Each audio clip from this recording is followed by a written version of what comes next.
You know what? Every once in a while, someone in global politics actually makes sense. No spin, no ego, just clarity. This week, Singapore's Prime Minister Lawrence Wong gave a speech that was honestly one of the clearest, most honest assessments of where the world is right now. He didn't waste time blaming other countries. He didn't pretend the old system is coming back.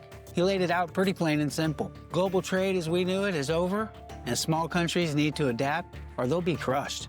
And look, whether you're on the right or left, pro-global or anti-global, this speech deserves your attention. I'm linking it in the comments so you can watch it for yourself. But right now, let's talk about why it matters and why the West should be listening. Okay, if you're done with globalist nonsense and ready for straight talk, subscribe to America's Geopolitics.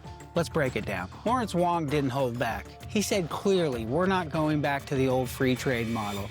That world is gone. That might sound obvious to you and me, but think about how many Western leaders still haven't figured that out yet. They're still clinging to a fantasy. The fantasy that China will just reintegrate, that America will remove the tariffs, that the WTO would even still matter. But Singapore, they know better. They're not big enough to force the world to play nice, so instead, they're getting ready for what's next. This is what I respect about Singapore. It's a tiny country, no natural resources, no military muscle, but it punches way above its weight because they don't waste time pretending. Instead of hoping Washington and Beijing make nice, Singapore is preparing for another global recession, a split in world markets, and a future where trade flows through power, not rules. They just launched an economic task force to prepare for shocks, shortages, and strategic pressure. Let me repeat that. While the West argues about whose fault it is, Singapore is preparing. That's what strategy looks like. Now let's be honest. What Wong said in his speech, it really should have came from a G7 leader, but it didn't. It came from Singapore. Because Germany is still clinging to exports. France is busy with protests.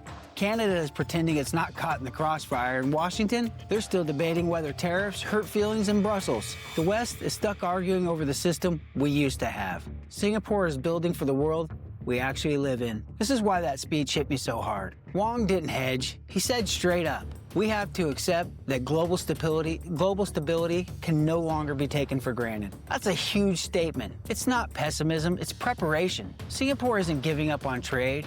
They're not retreating, they're adapting. They're tightening regional ties, diversifying supply chains, and they're investing in domestic capability because they know the next shock is just around the corner. They don't rely on the US, China, or anyone else to save them. And frankly, that's the kind of thinking we need here too. Now, to be clear, we're not Singapore.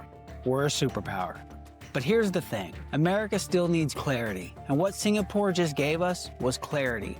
No delusions, no excuses, just recognition that the old global system is done. You know who understood that before anyone else? I know you hate to admit it, but it was Trump. Tariffs, reshoring, breaking dependence on China, that wasn't chaos. That was a response to a system that had already failed. But where Singapore and Trump align is this: don't wait, prepare, act now. So yeah, I highly recommend you watch Wong's full speech. I've linked it in the comments. Because once in a while, a politician says what everyone else is afraid to say. And when a small country like Singapore sounds more prepared than the global powers, you better pay attention. All right, subscribe to America's Geopolitics. This is Frank. See you in the